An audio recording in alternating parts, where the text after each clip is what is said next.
I think it all comes down to sentencing. I think it's too early to tell if Puffy can bounce back or not yet. I think it really comes down to whether or not he gets the 2 years the defense wants him to get, or he gets the 20 years that the prosecution would like to see him get. If he lands somewhere in between, say 10 years, he might be able to bounce back. But here's a bigger problem. Puffy's got over 50 people who are still waiting to sue him in civil court with similar claims to Cassie and Jane.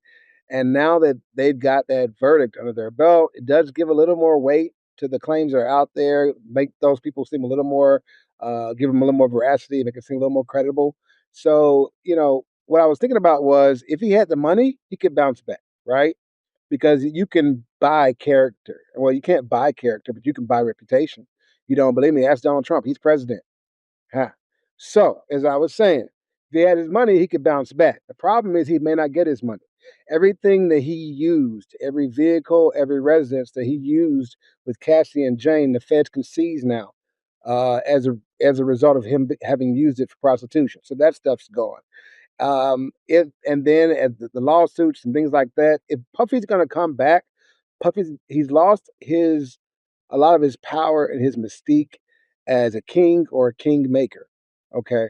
And the only way I think he can regain that is either regain his voice or regain his power. The reason people are decrying like the fact that this icon, so to speak, is fallen is because he represented a sizable amount of black wealth, which then is a sizable amount of economic and political power, which people were hoping could one day be used for black people. And now it may not be around anymore. So I sell it to say if he can manage to stay out of jail long enough to not be forgotten, and if he can get out of jail quick enough to keep people from taking all of his money and start recouping some back, then he could use his voice as a man who's learned about SA and DV and wants to counsel other people and tell them how not to go down the dark road that he was on when he was doing his video or whatever. He could do that. He could also, be in the background as a sponsor of people political campaigns, no, that kind of thing, back channels, that kind of thing. He could still play a role. But do I think we're going to see the return of Diddy the way we saw him before? I think he's going to have to come out with a new name. Honestly, he may go back to Sean Combs, but I think P Diddy, I think Diddy, I think Brother Love, I think all that's a wrap. He's got to rebuild himself if there's anything left of him after the court's finished. So no making the band Jailhouse Edition. Got it.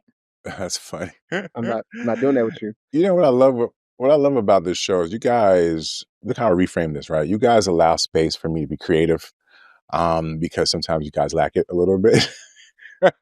Thanks. I can somewhat, right? I think when I phrased it like, can Puffy, come back? I guess it depends on what he's coming back to, right? Even before all this happened, he was no longer the hit maker when it comes to music that we once, I guess saw him as, right? So he did an album, the Love album, if I'm not mistaken, that did pretty well, but it wasn't something that was like an overwhelming smash that was being played everywhere. Now, at the same time, he was also being awarded for his historical or iconic career at one point in time before they realized, oh, let's take that award back real quick, right? We don't want to give that award to him. So we're talking about getting back to a space where you're being publicly celebrated in the mainstream. I don't think that that's necessarily possible unless you are creative. And to S&M's point, you understand the innate, or maybe you, Jay, said this, thirst for the crowd for the redemption story.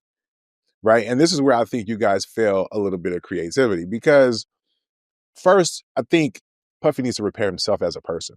If what, they're saying is true on their side, right? There's a lot of drugs, a lot of excess. He's working on himself. He's gone into a clinic or he's trying to get the help that he needs and all that kind of stuff. Then maybe he can repair himself to just being a decent human being.